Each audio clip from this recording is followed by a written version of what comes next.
Oscar Piastri ao pole position para o Grande Prêmio da China, enquanto Lewis Hamilton venceu a sua primeira sprint. Vamos falar sobre isso agora.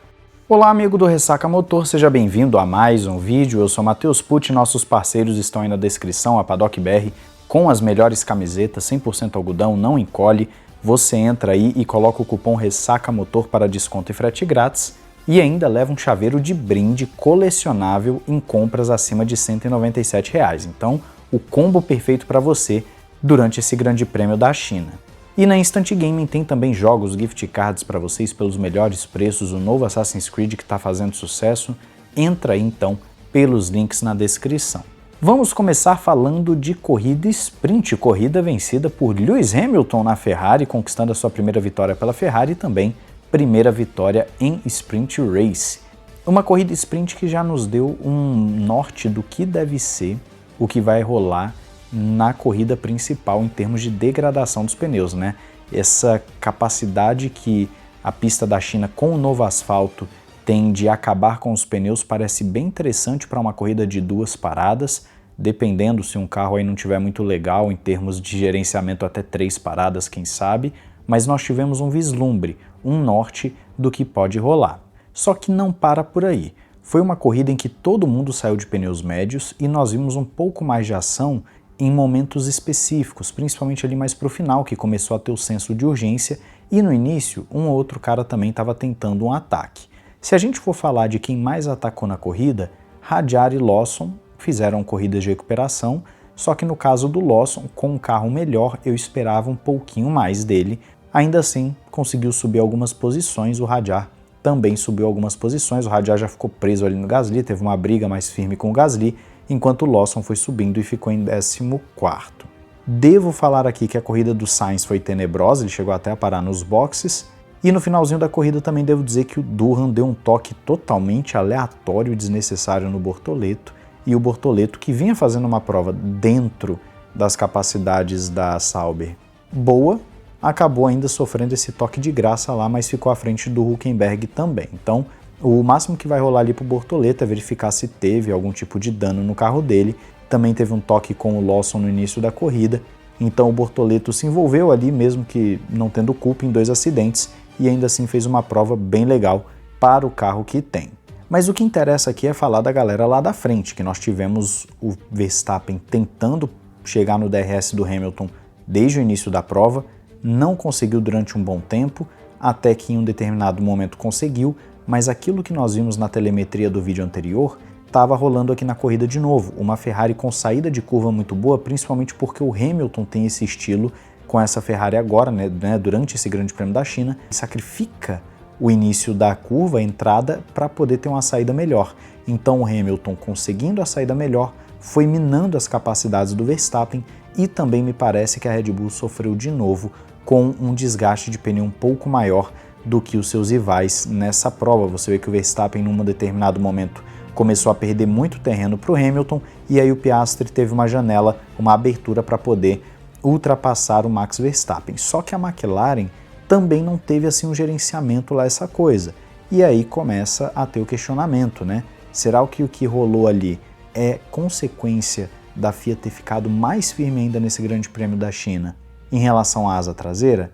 A gente vai ter que esperar para ver, obviamente, né? Precisamos de mais dados aí da próxima corrida principal e também dos próximos GPs, mas chama atenção.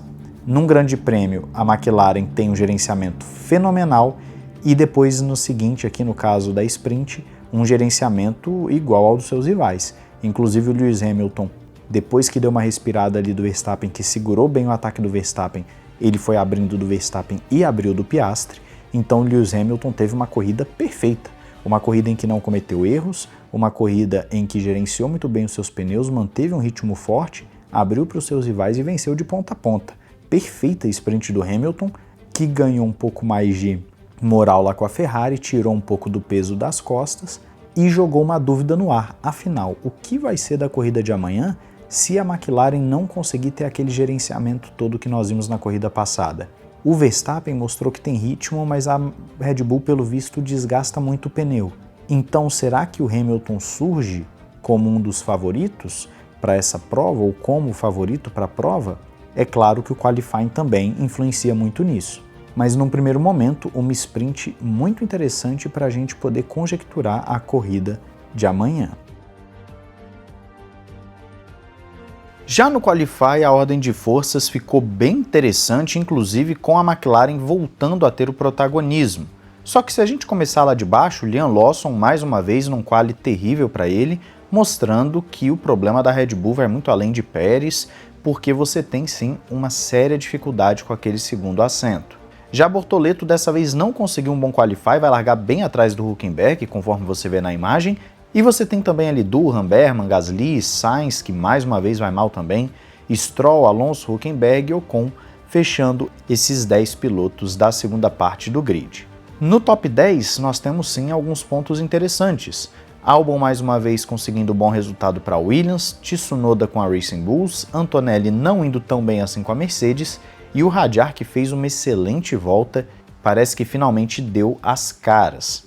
Charles Leclerc mostrando que a Ferrari oscila muito, apesar da diferença ter sido ali de 3 décimos, enquanto Hamilton fica 2 décimos do primeiro colocado, e aí vai tentar contar com aquele bom gerenciamento de pneus que teve na sprint para tentar alguma coisa na corrida principal.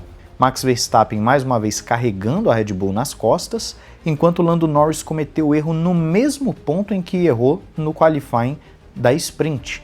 Norris que também cometeu um errinho ali durante a corrida sprint e caiu de posição, não conseguiu muita coisa, vai tendo um final de semana de perda de pontos, ao invés de ser um final de semana de se consolidar ainda mais como favorito, e é aquilo que eu falava para vocês, né? Principalmente na nossa live que tivemos quarta-feira e teremos novamente na próxima quarta. Se o Norris tiver exibições como o da Austrália, vai ser o favorito, mas se ele começar a oscilar, nós temos o ano passado muito fresco na memória ainda. George Russell fazendo temporal com a Mercedes, que é um carro que não aparenta ser essa coisa toda, enquanto Oscar Piastri conquista sua primeira pole position e fez 2 voltas muito rápidas, inclusive, num dia que está sendo, num final de semana que está sendo de primeira vez para Hamilton e para Piastri. Hamilton ganhando a primeira pela Ferrari e também a sua primeira sprint, e agora o Piastri fazendo a sua primeira pole position. Esse qualifying foi mais próximo do que o esperado inicialmente antes do final de semana começar, o que mostra que a McLaren ou ainda não conseguiu acertar o seu carro tendo a limitação de treino livre por causa da sprint, ou aquela coisa da asa realmente está afetando a McLaren, essa China mais pesada que a FIA está fazendo, está afetando a McLaren possivelmente. Amanhã a gente vai ver o desgaste de pneu. Se a McLaren estiver no mesmo nível de todo mundo como foi na sprint, aí nós podemos ver que há uma diferença grande em relação à Austrália. Mas o grid já ficou mais embolado, nós pelo visto não teremos um repeteco em si da sprint, o que é bem interessante. Eu estou ansioso por ver essa corrida de amanhã. Me conta a sua opinião e expectativa aí nos comentários, não esqueça de se inscrever e ativar o sininho para não perder nada aqui no Ressaca Motor. Um grande abraço, valeu e falou!